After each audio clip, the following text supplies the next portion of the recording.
buenos días. En primer lugar, agradecer tanto en mi nombre como en el de Albert Rivera a los organizadores de estas jornadas, al INAP y a la Universitat d'Alacant, por hacer este tipo de eventos incluso en momentos pues tan complicados. Y a nivel particular, pues también agradecer al doctor Albert Rivera por haberme invitado a participar con él con este 50% de la ponencia. Bueno, Albert, si són i mitja i veus que m'allargue, també et pots entrar en escena y pegarme un crit. No os preocupes.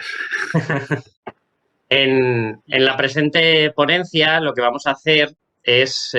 una introducción y presentación de diferentes contextos, así como de diferentes problemáticas asociadas a la cerámica ibérica, particularmente centrados en lo que hoy en día sería la provincia de Valencia. Mi parte inicial, sobre todo, pues va a ser las zonas, los territorios que he trabajado, que son las comarcas del interior de la provincia de Valencia, mientras que en el caso de Albert, pues sobre todo nos iremos más hacia la costa, sobre todo con toda la experiencia y años de excavación en Valencia, ¿no? en la antigua Valencia, así como comparación y presentación de otros contextos interesantes a lo largo del discurso. El título de esta ponencia, vemos que hemos hablado de cerámica ibérica tardía y hemos puesto siglo III, siglo I. En la conferencia anterior de Andrés Adroer pues, también se ha visto, ¿no?, cómo estas denominaciones para estos siglos finales de época ibérica van cambiando en función de la geografía o en función de la tradición académica. Nosotros en Valencia generalmente utilizamos el término ibérico final, cogiendo desde contextos posteriores a la Segunda Guerra Púnica y hasta época altoimperial. Pero bueno, ya digo que podemos encontrar diferentes términos para hablar y en ocasiones se puede coger el siglo III, en otras no. Nosotros hemos presentado una serie de contextos que ya digo van desde el siglo III, pero sobre todo veréis que están centrados a partir del siglo II. Y comienzo con una reflexión sobre precisamente este periodo, sobre el ibérico final, una reflexión de un autor anglosajón, un hispanista anglosajón, no es que sea de los más conocidos, pero en esta obra hace una serie de reflexiones sobre este periodo. Estos autores anglosajones pues, tendrán mejor o peor conocimiento directo de los hechos o de la cultura material de lo que están tratando, pero siempre tienen una visión, vamos a decir, un poco más objetiva, ¿no? Una visión tangencial, lo ven desde fuera y al mismo tiempo, pues, quizás ven mejor las dinámicas o las problemáticas que algunos territorios o algunos casos de estudio pueden llevar aparejado. Este autor, precisamente, llamaba la atención a principios del siglo, de ya este siglo, del siglo XXI, que cómo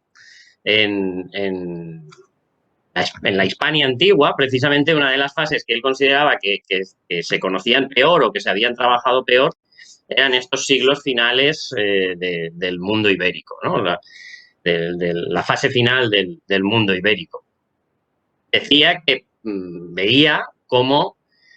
fases más antiguas, el ibérico antiguo, el momento de génesis de la cultura ibérica, de contacto con otros pueblos mediterráneos, o bien incluso el ibérico pleno, el cenit de esta cultura, se habían trabajado mucho más densamente, se conocían mejor y, en cambio, la fase final del mundo ibérico, pese a ser las cronologías más recientes, eran las que quizás pues, no eran tan conocidos. A esto había pues toda una serie de causas, desde el hecho de que muchas veces esto, ¿no?, este carácter de transición hace que muchas veces pues ni para ti ni para mí, ¿no? Y que muchas veces los investigadores del mundo ibérico se quedaban en el tercero, los investigadores del mundo romano se interesaban más por los cambios y solían arrancar más, ¿no?, en cronologías posteriores, o lo veían siempre desde una óptica, vamos a decir, romanista. Esta conferencia precisamente pues sirve de simbiosis de que vamos a hablar, pues por un lado yo, que soy un iberista, y por otro Albert, que es un investigador del mundo romano, ¿no?, para abordar una misma problemática, seguramente en ocasiones con visiones diferentes. Voy a comenzar con dado que tengo la primera mitad de la conferencia, esto sería con lo que podría incluso acabar, pero dado que no voy a tener ese tiempo, pues voy a hacerlo a la inversa. Voy a empezar con una serie de reflexiones generales para luego posteriormente presentar una serie de casos concretos, ¿no? Una serie de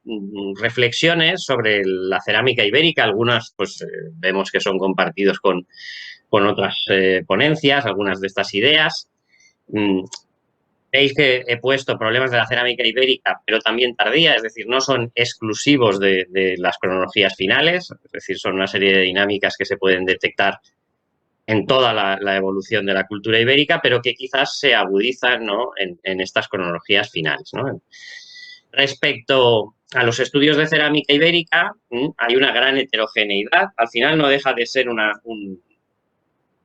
clara fotografía de la propia heterogeneidad que tenía esta cultura. Es lo que lleva a que haya, más que grandes obras con aspiraciones generales, estudios concretos, estudios donde siempre ha tenido más peso la iconografía y siempre ha costado más, entre otras cosas por esta gran diversidad, aproximaciones tipológicas. Nosotros en Valencia siempre seguimos, sobre todo, la tipología establecida por Consuelo Mata y por Elena Bonet. Hay muchas aproximaciones a la cerámica ibérica desde la época de Fletcher, Cuadrado, Pereira, Rízquez, o, por ejemplo, en la zona de Alicante, todos los trabajos de la profesora Feliciana Sala,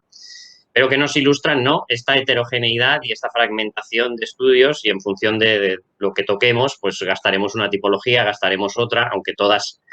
puedan tener unas similitudes. No está tan estandarizado como podemos ver en otras producciones antiguas de la península ibérica.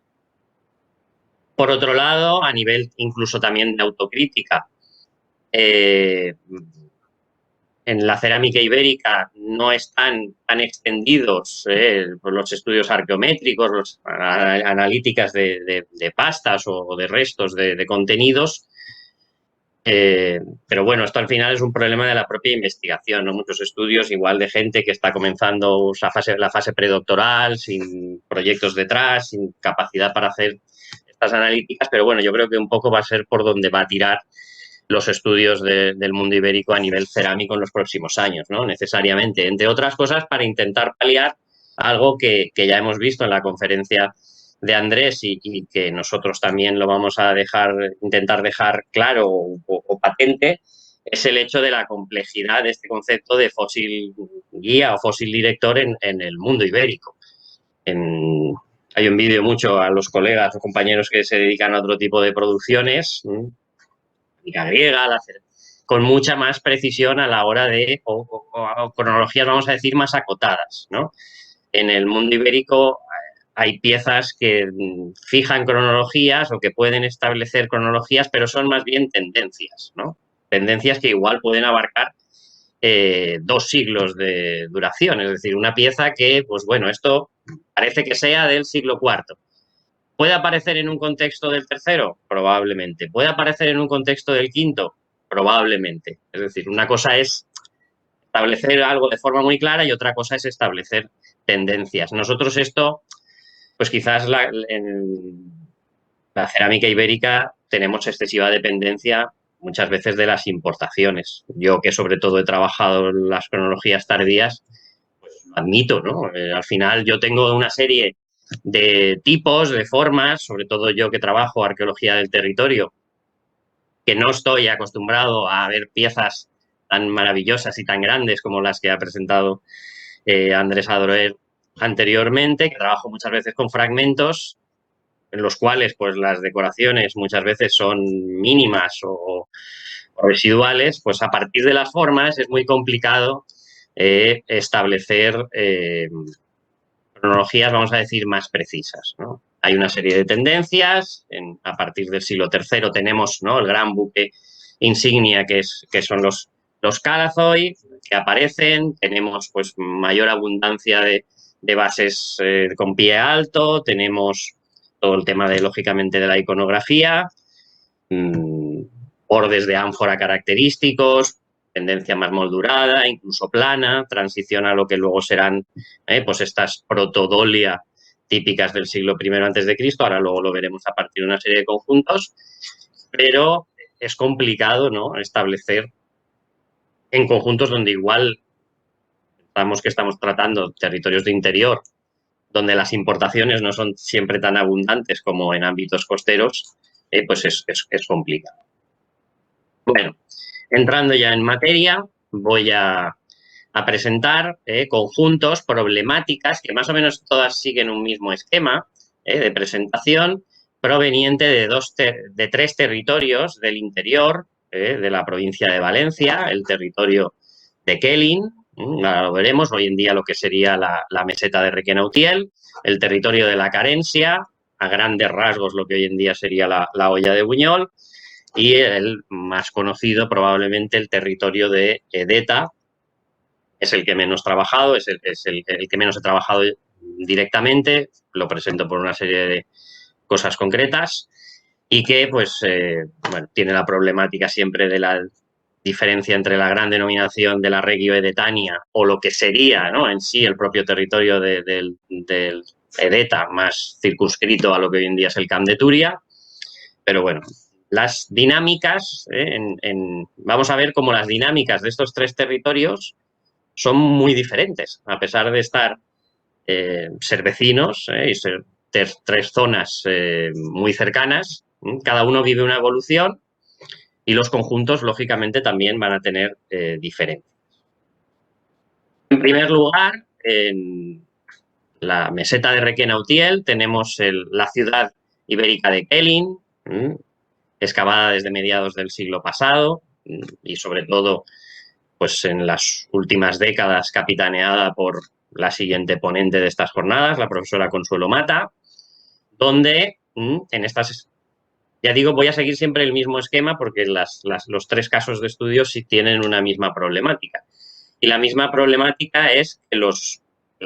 lugares centrales, las ciudades, entre muchas comillas, lo que serían las capitales de estos territorios, pues pueden estar mejor o peor conocidas, en algunos casos muy bien conocidas, pero sobre todo ese conocimiento es muy bueno en cronologías que van desde el Ibérico Antiguo hasta el siglo III. En cambio, conocemos mucho peor, o en algunos casos es que hay vacíos de información o incluso de ocupación a partir, ¿no?, del contexto de la Segunda Guerra Púnica. En el caso de Quellin, el yacimiento está bien fechada su ocupación desde el siglo VII a.C. hasta el contexto de las guerras de Sertorio. Quellin, pues bueno,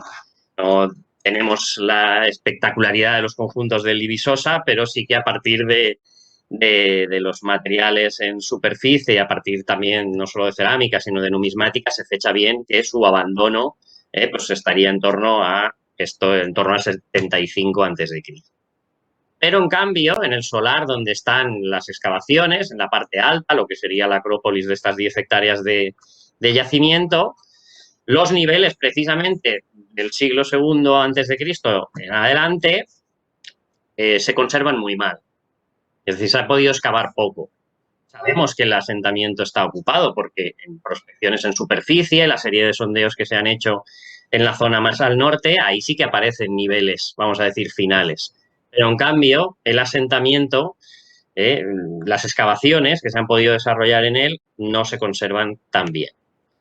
Sabemos que el perdura, de hecho, el siglo II es una fase de esplendor, es una fase donde, por ejemplo, cuando se acuña moneda, incluso ya en cronologías de inicio del primero, estas cronologías presertorianas,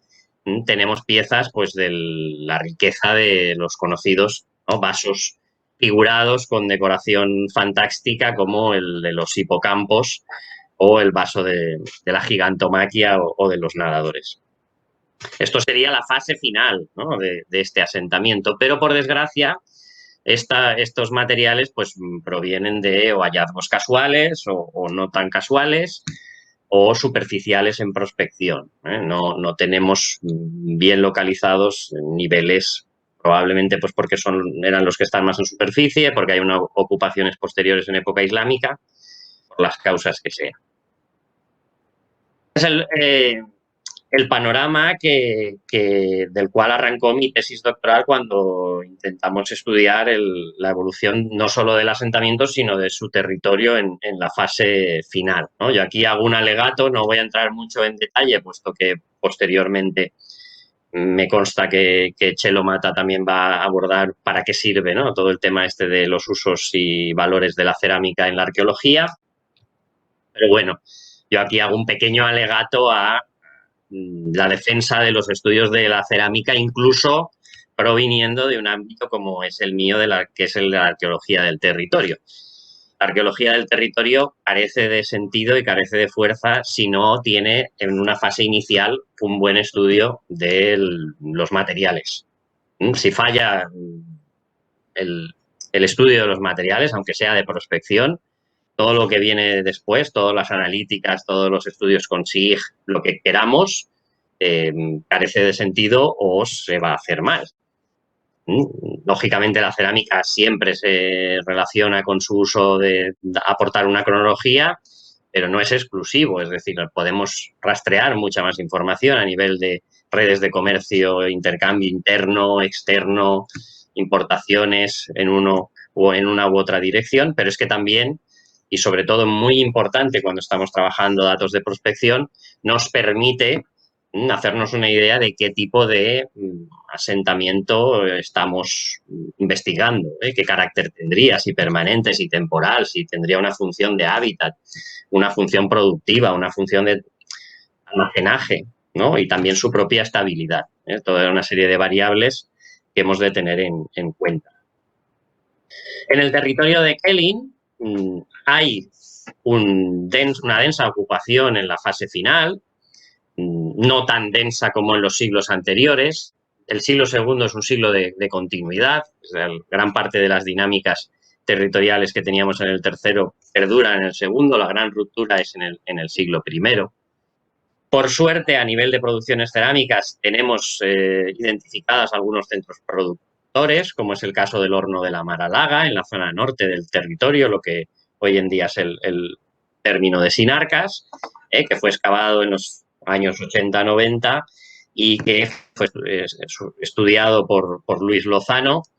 y que nos permite identificar pues toda una serie de tipos, de tipos concretos de dolia, preproducción de cálatos, de morteros, de póndera, que vamos a ver que va a tener una distribución sobre todo regional. En ocasiones vamos a encontrar estos tipos también en territorios vecinos, pero generalmente son hornos de una producción, vamos a decir, local. Luego, otro de los temas que hemos visto enlazando con estos vasos, ¿no?, con decoración figurada, incluso fantástica, de los horizontes finales de la decoración cerámica ibérica de esta zona, es, por ejemplo, la circulación de los mismos a raíz o a lo largo de los diferentes territorios. Por ejemplo, la dispersión de los conocidos vasos de hipocampos, que los tenemos en Kelling, que los tenemos incluso, ha aparecido uno en el horno de la Maralaga, en el asentamiento de la Carencia, en el Pico de los Ajos, y que, junto con otro tipo de producciones y, lógicamente, también rastreando las redes de los propios intercambios, nos permiten plantear el Valle del Magro como principal vía de penetración y de contacto entre la costa y el interior, hasta la propia Fundación de Valencia, puerto principal de recepción de productos. Hasta el siglo I sería lo que hoy en día es Cullera, el antiguo Porte Sucronem. No me he podido resistir a la tentación de que la semana pasada pusieron las etapas de la Vuelta Ciclista a España de este año y pues han seleccionado de Requena a Cullera. Han sacado el perfil, además han ido poniendo Iàtova, Pico de los Ajos, Turís, La Carencia, les ha faltado poner los poblados, pero ha sido una maravillosa muestra de que luego digan que no hacemos transferencia de conocimiento. Ha sido seleccionar el camino ibérico que llevamos años y años defendiendo, plasmado en algo tan, vamos a decir, poco relacionado. También tenemos en este territorio identificadas producciones locales que comienzan en el Ibérico Pleno, pero que parece que tienen su fase más fuerte en los siglos III, II, como estas cerámicas con decoración impresa e incisa, que de nuevo parece que su principal zona de producción sería la orla norte, ¿no? La orla septentrional, lo que hoy en día es Sinarcas. Pueden tener decoración o decoración figurada o simplemente motivos geométricos. También, esto es lo interesante, aparecen en los territorios vecinos, cerámicas con característico engobe rojo, también una dispersión muy local, pero en ocasiones también aparecen en áreas vecinas. Y un poco para paliar este déficit de conocimiento de contextos vamos a decir, del siglo II primero, pues tuvimos la oportunidad entre 2010 y 2012 de excavar un pequeño asentamiento rural, la Casa de la Cabeza, que nos permitió, lógicamente, un conjunto reducido, pero ver cómo es un conjunto cerámico indígena, porque el asentamiento es claramente indígena, con presencia destacable de importaciones, sobre todo de ámbito itálico, pero el asentamiento no hay ningún tipo de duda de que es un asentamiento indígena y que además da continuidad a las tradiciones y formas de hábitat rural en este territorio. ¿Qué observamos? Pues lo que hemos comentado antes, determinados tipos de bordes característicos de ánfora ya de época final, presencia de los característicos calazoid, imitaciones de formas helenísticas y todo esto acompañado de las importaciones típicas que llegan al interior en este momento, puesto que al interior no llega todo. Pasando al segundo caso, este es el más breve, es el caso de la carencia de Turís, un oppidum excavado desde los años 70, que tiene de nuevo esta misma problemática, es el que tiene una mayor continuidad en su ocupación durante el Ibérico final, pero en este digamos que la problemática va más en la propia dinámica de las excavaciones. En los años 70 sí que se pudieron excavar niveles, vamos a decir, más interesantes en lo que hace referencia a conjuntos cerámicos. Por desgracia, en todas las excavaciones que llevó a cabo Rosalviac en el siglo ya XXI, pues han estado muy limitadas por una problemática que tiene este yacimiento, y es que es suelo privado, y suelo privado en unas manos que no colaboran mucho. Y esto ha llevado a que se conozca muy bien sus recintos fortificados, pero no tanto que se puedan acceder a conjuntos, vamos a decir, de espacios domésticos o de zonas que aporten gran cantidad de material. Sí que se han hecho estudios, sobre todo en la monografía de 2013, tanto de los materiales de las excavaciones de los años 70 como de los materiales superficiales que se han podido recoger en los diferentes recintos, pero lógicamente no nos falta pues tener grandes conjuntos y grandes contextos excavados de cronología, en este caso vamos a decir de todas las cronologías, ¿no? Porque lógicamente excavar recintos fortificados no siempre los conjuntos cerámicos son tan abundantes como si estamos excavando casas. Un poco para completar esta visión tenemos el caso de las excavaciones en el Pico de los Ajos, que iniciamos en 2017, que es un poblado fortificado vinculado directamente a esta ciudad de la Carencia. Esta fotografía de las pasadas nevadas, lo que es en un asentamiento que está relativamente cerca de la costa, vivir a más de 1000 metros de altitud, donde pensábamos que teníamos una ocupación ininterrumpida desde, de nuevo, el siglo VII hasta contextos incluso imperiales, pero luego, de facto, las excavaciones, quitando algunos contextos de siglo VII, siglo VI, sobre todo lo que nos están dando es nos está permitiendo excavar tanto espacios de hábitat como espacios auxiliares, almacenes o incluso productivos, cronologías de nuevo del siglo II y primero antes de Cristo. Y de nuevo presencia de importaciones de otros territorios ibéricos, presencia de calazoid, presencia de decoración figurada tanto de los contextos del siglo III, II como también de estas fases presertorianas, etcétera. Es el que está arrancando, digamos, no puedo presentar muchos más datos, pero simplemente decir pues, que parece que vamos a poder cubrir un poco este déficit de contextos ibéricos finales en esta zona. Y ya para acabar, veo que son y media, bueno, voy a hacerlo relativamente breve, como creo que habré empezado un pelín más tarde. El caso de Edeta, ¿no? El territorio más conocido, tanto a nivel de estudios cerámicos del lugar central, la obra de Elena Bonet, como de su territorio, ¿no? El clásico modelo de territorio de Edeta. Pero aquí de nuevo volvemos a encontrar el mismo problema, ¿no? El mismo problema es que se conoce muy bien del siglo V al siglo III, pero ¿qué pasa? Aquí además tenemos una fuerte ruptura en el propio patrón de asentamiento a partir de la Segunda Guerra Púnica. Todos los grandes emblemas de la arqueología en esta zona, la propia Edeta, el Puntal dels Llops, el Castellet de Bernabé, se abandonan en este tránsito entre el tercero y el segundo. Esto hace pues que tengamos un vacío de contextos. Aquí esto es con lo que marcamos ese final, ¿no? El siglo III, pues no voy a, por tema de tiempo, no voy a entrar, pero es muy bien, está muy bien conocido, ¿no? En la antigua Edetania, todo el tema de este estilo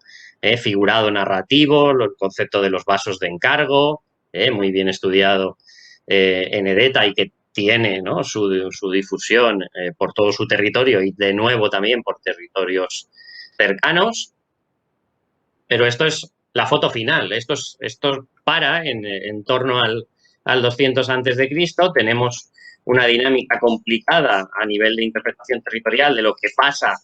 en el siglo II y primero antes de Cristo en esta zona. Luego la ciudad en época imperial revive, vuelve a estar ocupada, en este caso ya en el llano, no en el antiguo Tosal de San Miquel,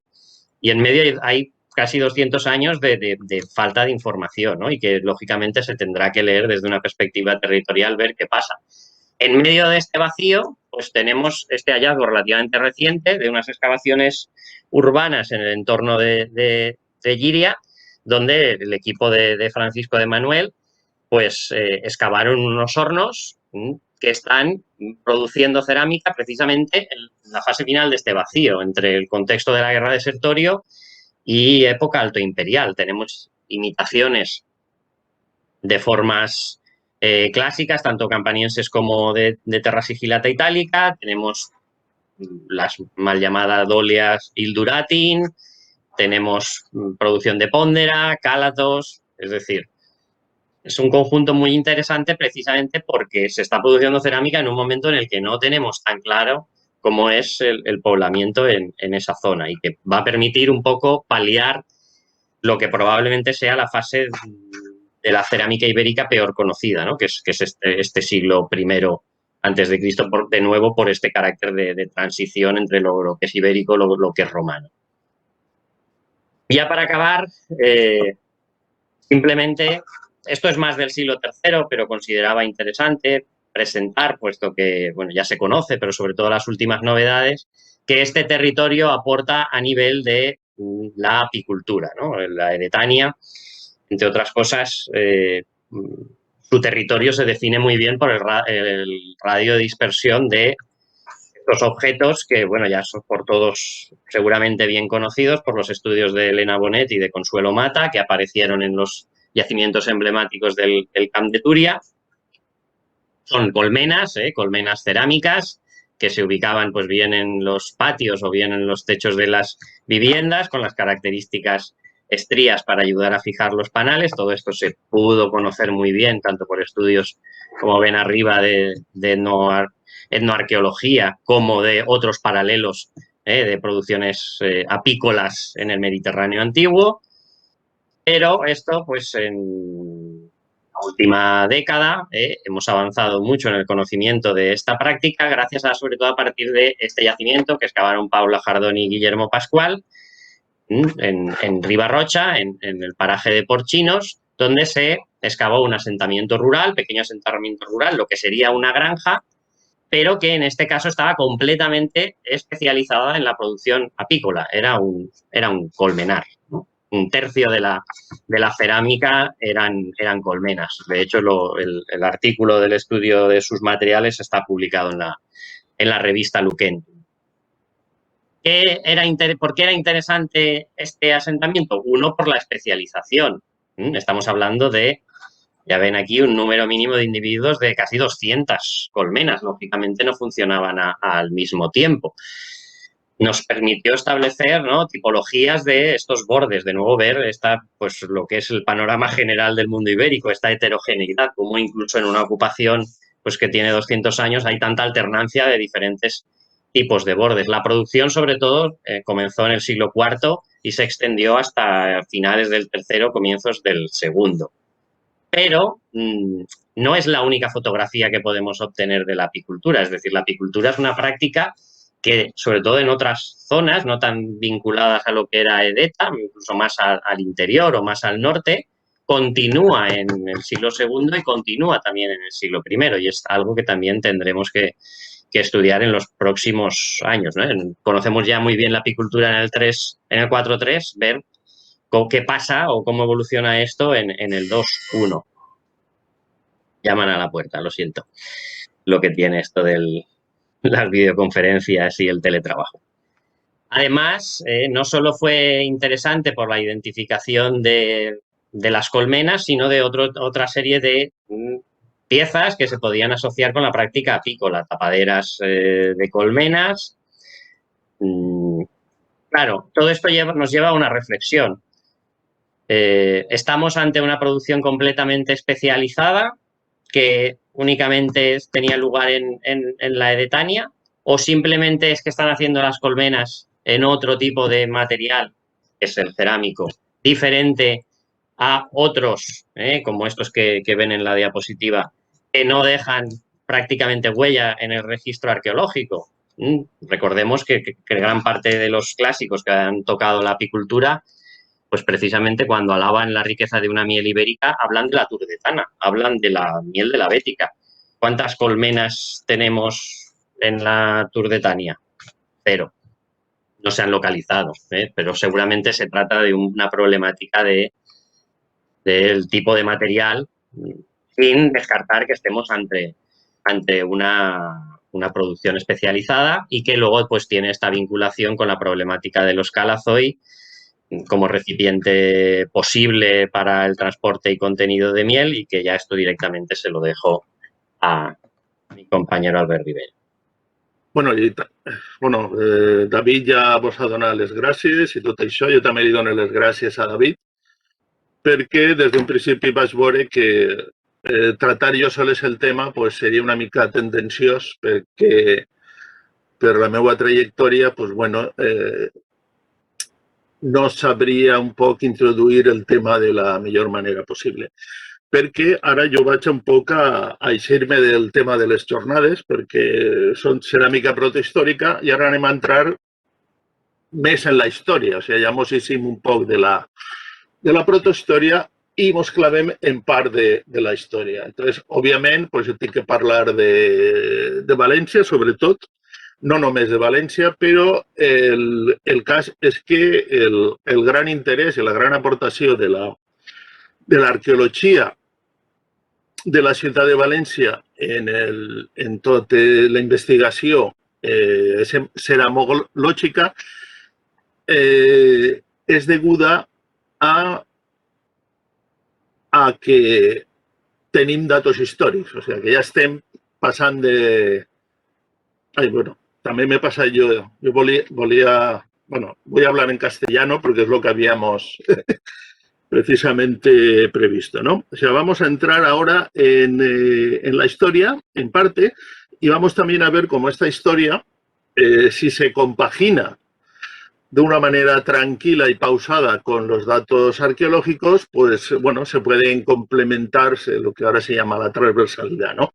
O sea, no hacer compartimientos estancos solo de la cerámica por un lado, la historia por el otro, sino ver cómo pueden interaccionar, que a veces sí y otras veces no. El caso de Valencia, creemos modestamente que pues, es uno de los casos pues, más claros en que, juntando toda la información, pues vemos que un poco esta coordinación funciona, ¿no? O sea, por un lado, tenemos la partida de nacimiento de Valencia, que nos la da Tito Livio,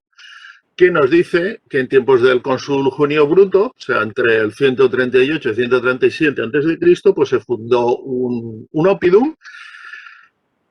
Este párrafo ha dado mucho que hablar, pero hay que tener en cuenta que este párrafo de 2 líneas es un resumen seguramente de una página del libro original, porque el libro original se perdió y lo que nos ha quedado, pues, y gracias,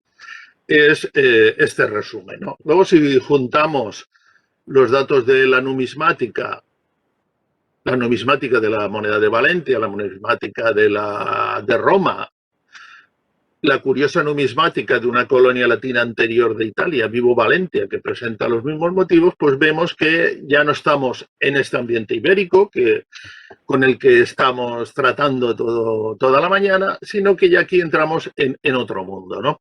Luego, si a esto añadimos los hallazgos arqueológicos monumentales de las termas, de hórreum, de santuarios de tipo romano, de ritos funerarios, no de tipo itálico, no de tipo romano, sino de tipo itálico, que se han localizado en Valencia, con unos ajuares bastante evidentes, ¿no? Desde las ánforas, los ungüentarios, que en otros lugares son como piezas importadas exóticas, aquí son piezas importadas habituales. Y ya pues tenemos los estrígilis, que nos hablan, claro, de un tipo de vida que poco o nada tiene que ver con el mundo ibérico. La arqueología de Valencia,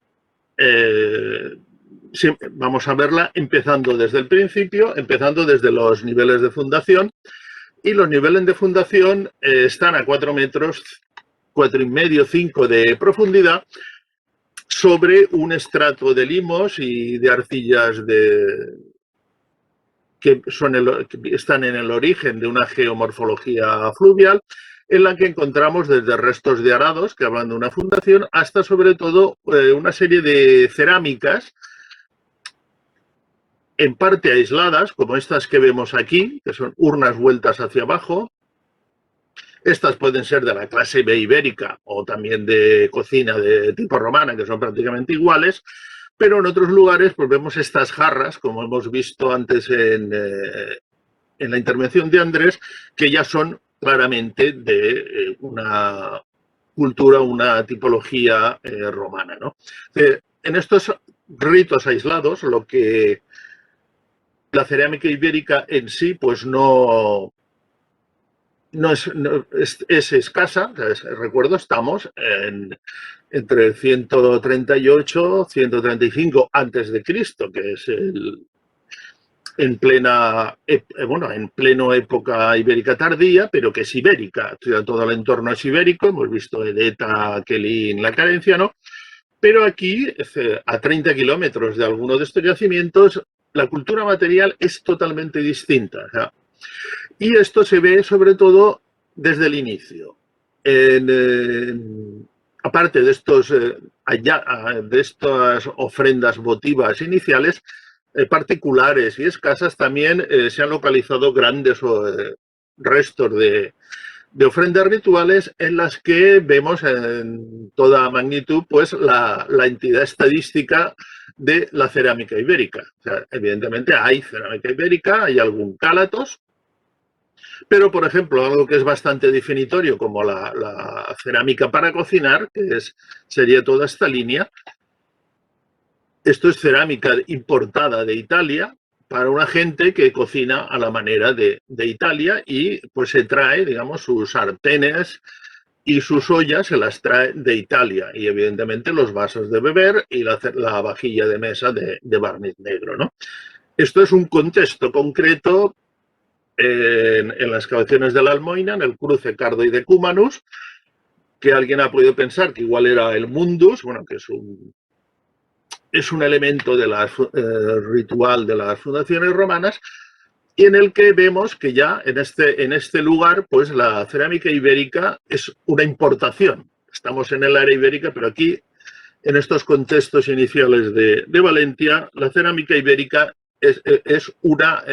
puede considerar como una importación. en otra gran fosa votiva, debajo de lo que luego fue un santuario probablemente dedicado a la divinidad Belona, pues volvemos a encontrar lo mismo, las cazuelas itálicas de cocina,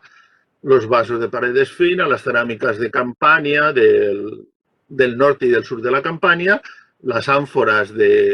también de la Campania, de Túnez, del sur de Hispania,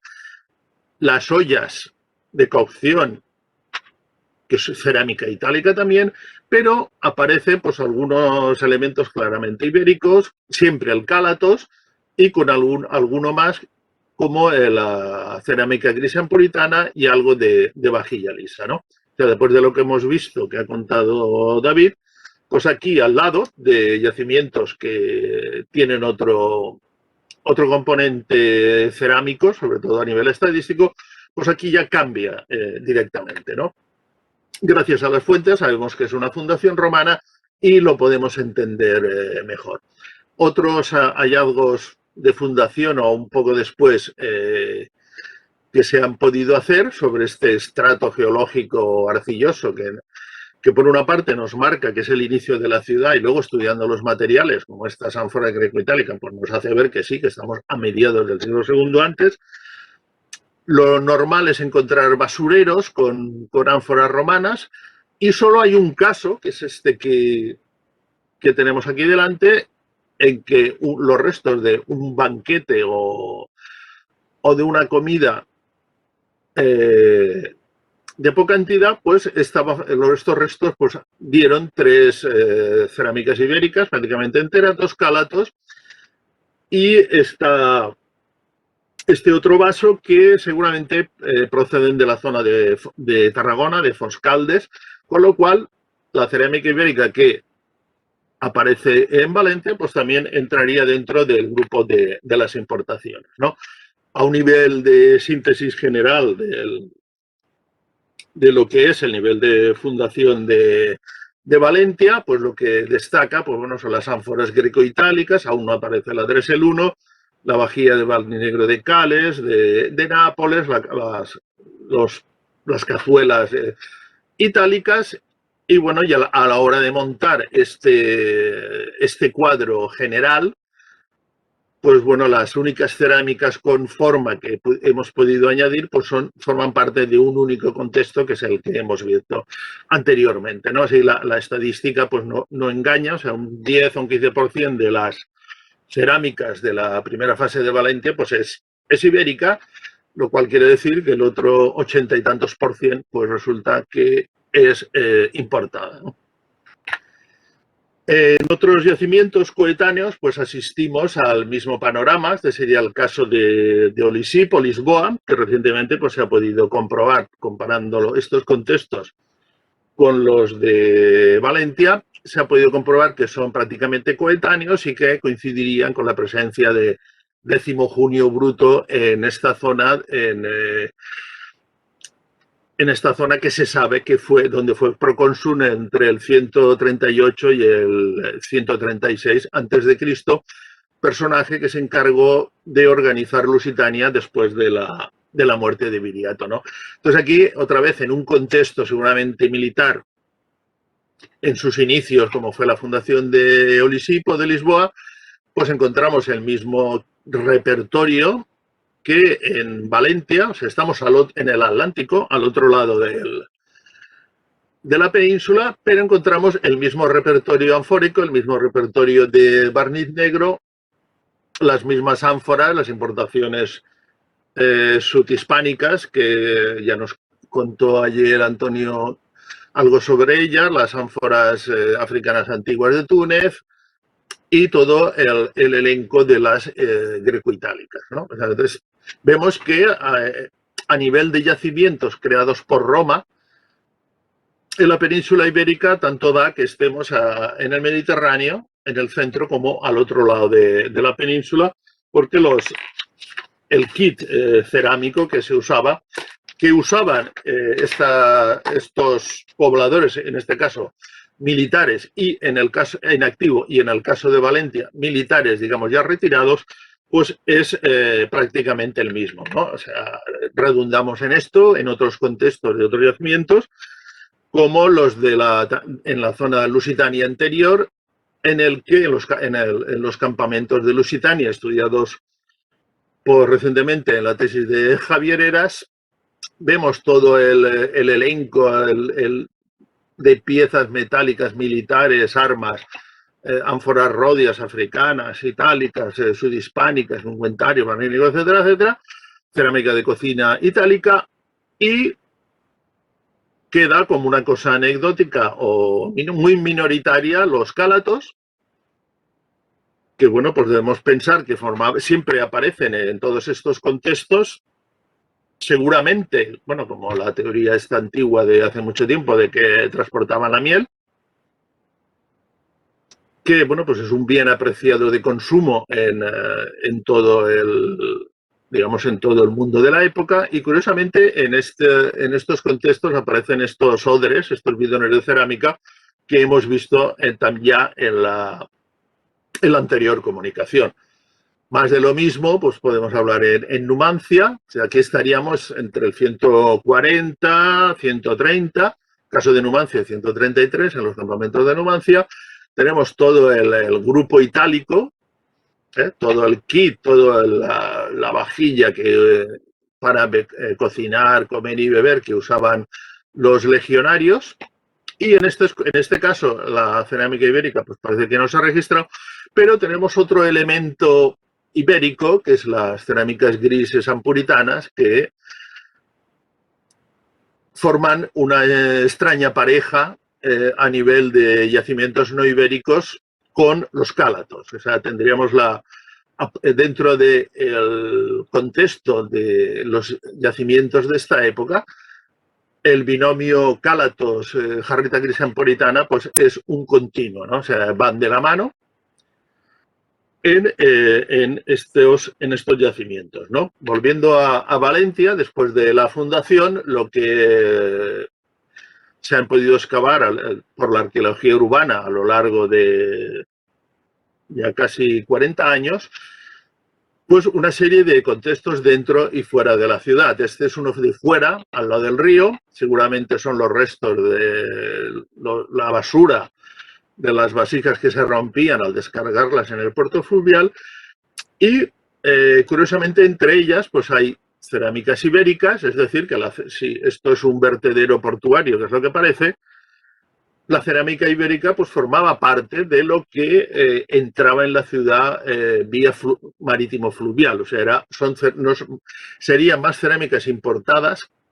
que cerámicas en este caso, cerámicas del entorno, ¿no? Y todo pues muy dominado por la cerámica de cocina itálica, las ánforas de todos estos sitios y barniz negro de algo de Etruria, pero sobre todo del norte de la Campania, de Cales, y del sur de la zona de Nápoles.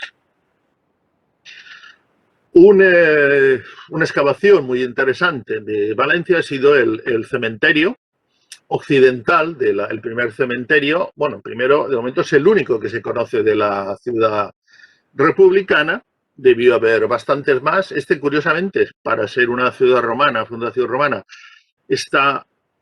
a más de medio kilómetro de la ciudad, está excesivamente lejos, no sabemos a qué se debe, igual era por motivos topográficos, porque la ciudad estaba posiblemente estaría en una isla. El caso es que este es el único cementerio que se conoce, que tiene una fase, la fase antigua se puede datar a finales del siglo III, y en el que se encuentran sobre todo inhumaciones. O sea, estamos en un periodo en que los romanos incineran, los íberos incineran, pero los pobladores de Valencia inhumaban. Esto puede parecer un poco raro, pero no si pensamos que los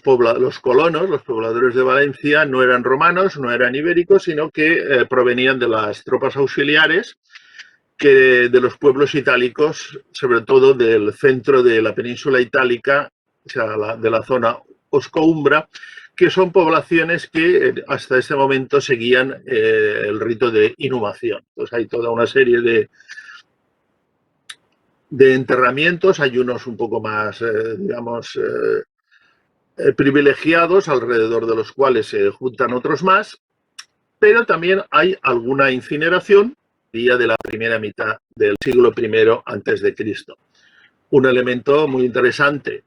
dentro de toda la discusión de la Fundación de Valencia es que en una de las incineraciones apareció un casco montefortino,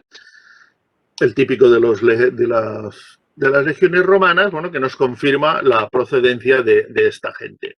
Hay alguna, como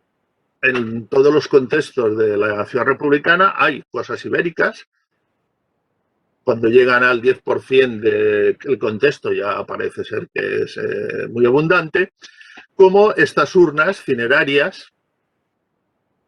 pero que, como he dicho y como hemos visto en la diapositiva anterior, las inhumaciones son mayoritarias, los ajuares importados, como los importados del centro mediterráneo, como estos ungüentarios, o incluso en alguna tumba que aparece esta jarrita napoletana, pues comparte el ajuar con un vaso itálico de paredes finas, ¿no? Es decir, que el ambiente es un ambiente,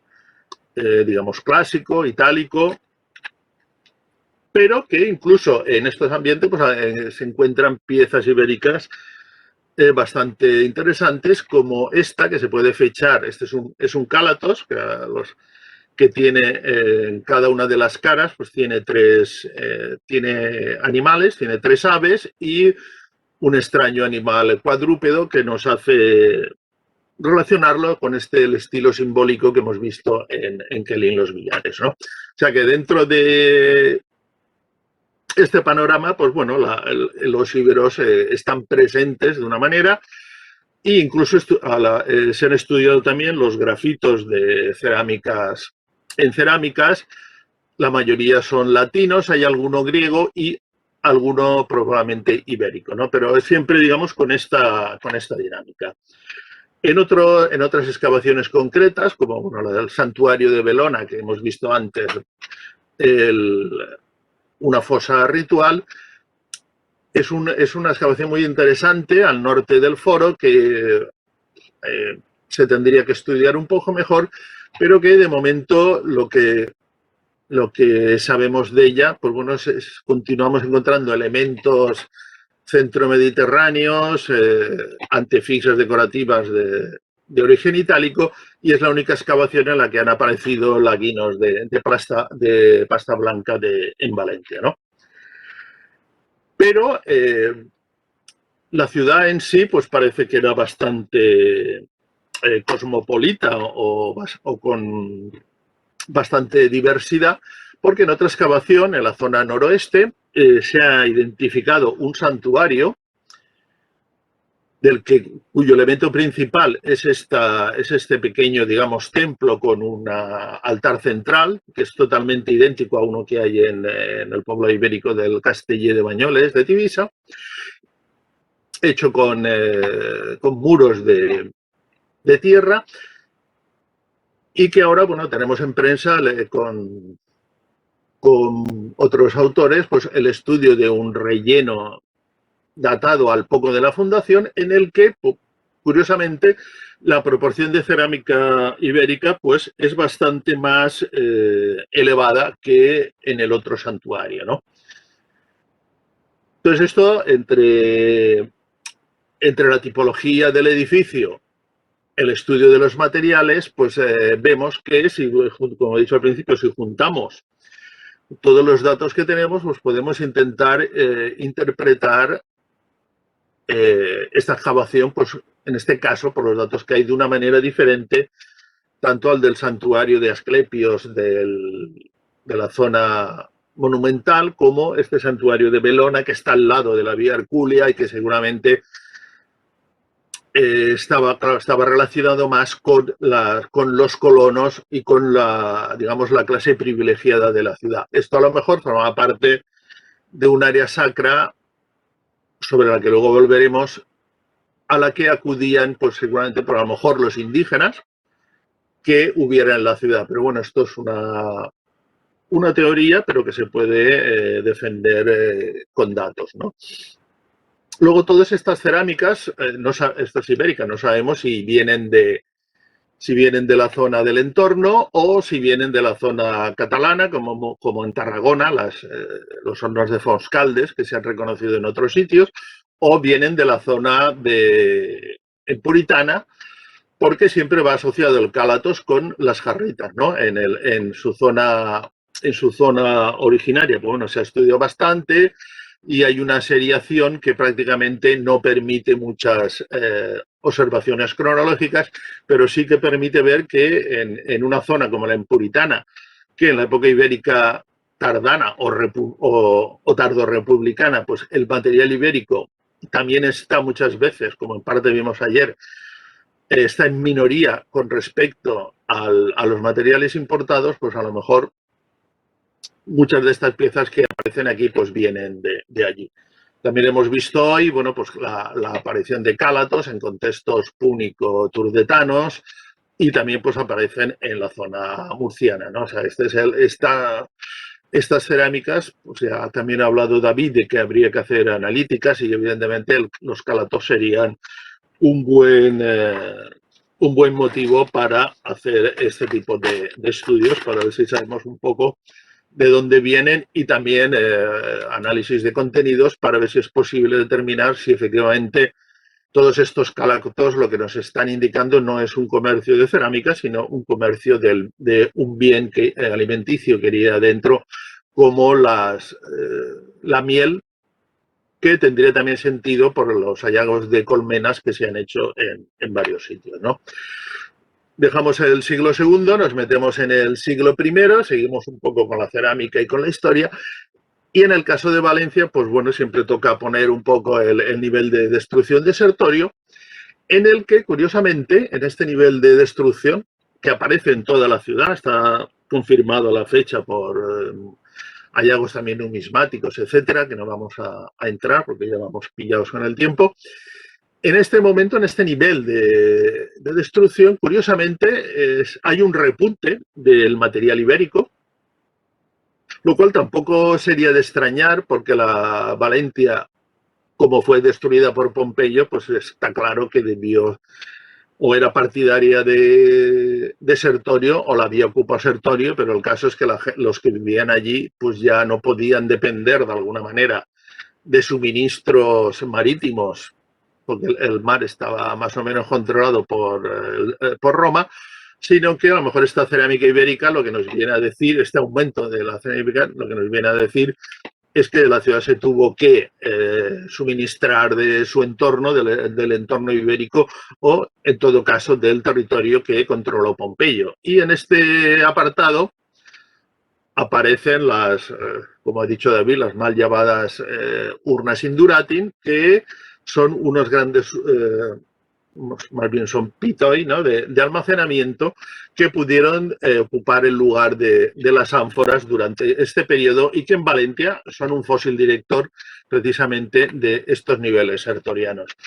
Y cómo no, pues hablando de cerámica ibérica y de Valencia, pues hay que hacer mención de este gran vaso, el vaso del ciclo de la vida, que como le denominó Ricardo Olmos, que fue quien lo estudió con bastante perspicacia, y que apareció en este santuario que podríamos decir de tipo indígena o de tipo itálico, que fue destruido a conciencia en el momento del ataque de Pompeyo. El santuario de Asclepios, que estaba al lado de la Vía Hercúlea y al lado de la zona monumental, pues fue respetado por Pompeyo, por los romanos, y perduró cuando la ciudad estuvo destruida durante 70 años, ¿no? Aquí podemos un poco ver también cómo a partir de la cerámica, el tipo de arquitectura y cómo aparece la estratigrafía con este gran nivel de destrucción, pues podemos inferir una serie de interpretaciones que es lo que estamos haciendo, ¿no? Luego, las destrucciones sertorianas en contextos ibéricos pues no paran aquí. Tendríamos sobre todo la caridad de Teruel, en la provincia de Teruel, y evidentemente el caso más espectacular, más que casi que Valencia, es el caso de Libisosa, en que encontramos en el mismo momento un ajuar cerámico entre el 75 y el 80 antes de Cristo, estadísticamente inverso al que encontramos en Valencia, ¿no? Incluso las ánforas ibéricas, que en Valencia son muy, muy escasas, pues en las excavaciones de Libisosa, con estos brutales hallazgos de almacenes quemados, pues hay alguna ánfora romana, que es lo que llama más la atención, pero la inmensa mayoría pues son ánforas ibéricas, ¿no? Esto es como Valencia, pero totalmente a la inversa, ¿no? Y en contextos concretos, pues bueno, esto es lo que dan, ¿no? Un repertorio tipológico y estadístico enorme de material ibérico y alguna importación romana, pero totalmente minoritaria, ¿no? Lo mismo sería el caso más complicado de Azaila, en el que, bueno, al ser excavaciones antiguas, pues aún se discute si es de la época sertoriana o si más bien corresponde a mitad del siglo I antes de Cristo. En todo caso, estamos viendo que la gran vitalidad de los alfareros ibéricos en este momento del siglo I antes de Cristo es bastante general. Luego, para ya un poco terminar, un caso que se estudió desde hace mucho tiempo es la difusión de estas cerámicas, que en este caso hablaríamos de cálatos y de las jarritas grises amponitanas.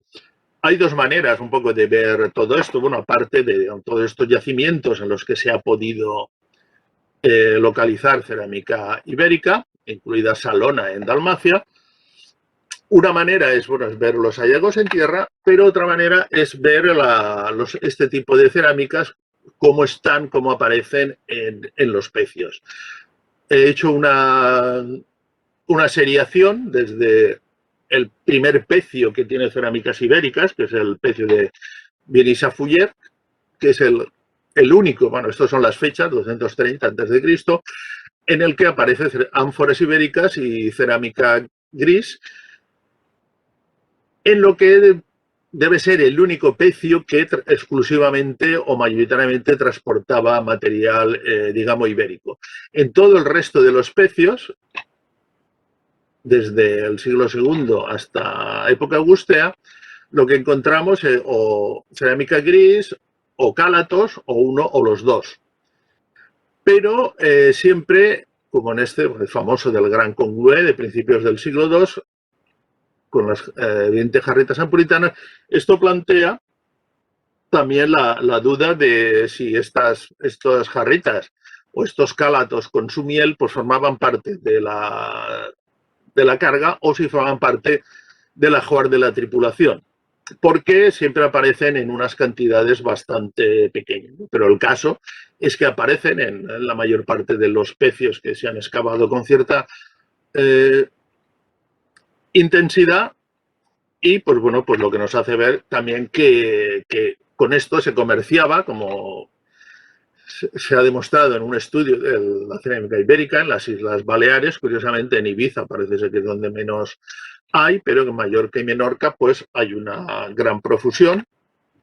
con toda esta tipología. Y que luego, pues bueno, los cálatos pues, nos encontramos en Galia, como en Olbia, como el yacimiento de la Cloche, al lado de Marsella, que fue destruido en el ataque de Julio César, lo cual nos hace ver que hasta mediados, por lo menos, del primero antes, pues, estos cálatos o esta miel ibérica iba dando vueltas. En los niveles, del sitio de los que mejor se conoce la cerámica es Narbona. En los niveles iniciales, pues también volvemos a encontrar las jarritas con los cálatos. Las jarritas con los cálatos, bueno, tampoco es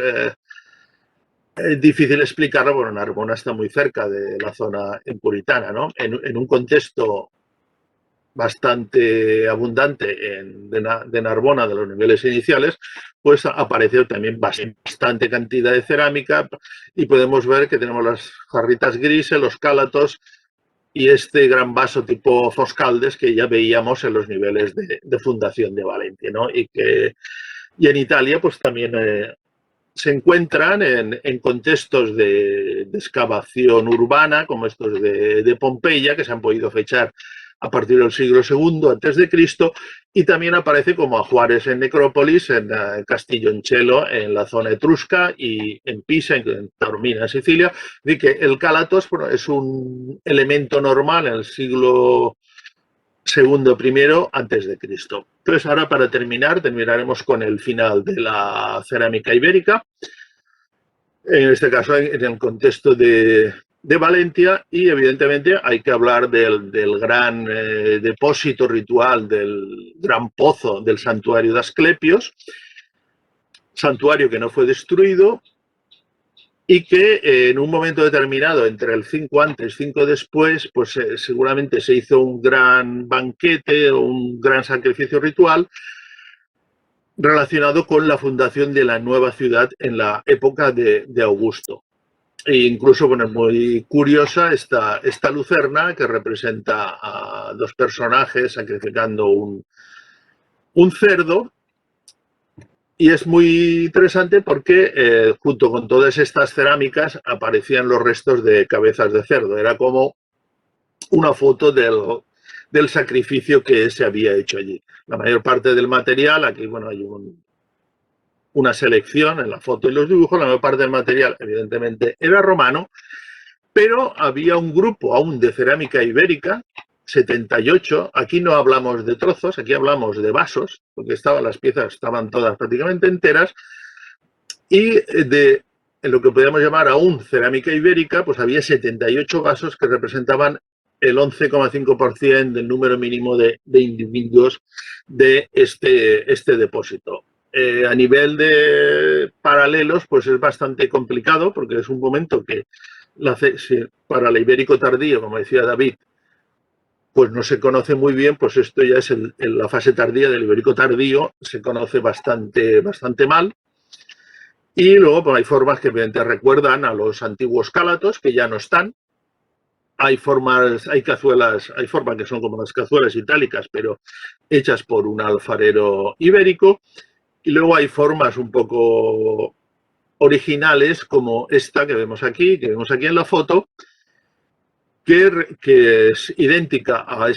este vaso de paredes finas, que a su vez es idéntico a piezas de vajilla de plata conocidas, ¿no? O sea, este contexto, pues de momento, es el más numeroso de este momento y que no conocemos bien otros referentes para él. Un poco más tardío, ya hacia entre el 15-30 después de Cristo, en otro depósito ritual, dominado por cerámicas de paredes finas, de ebusitanas y por sigilatas y otras cerámicas ya propias de este periodo, pues aún aparecen algunas cerámicas ibéricas. Aquí reaparecen un poco, parece ser, los cálatos. Y lo que se encuentra a partir ya de niveles de época Flavia, lo único que se encuentra en Valencia, pues ya son estas jarras en su día estudiadas por estos Olpe, estudiados por Abascal y por otros muchos, que en los niveles flavios de Valencia pues son las únicas piezas ibéricas que aparecen. Y ya con esto pues concluimos y bueno, estamos aquí a disposición de cualquier cuestión.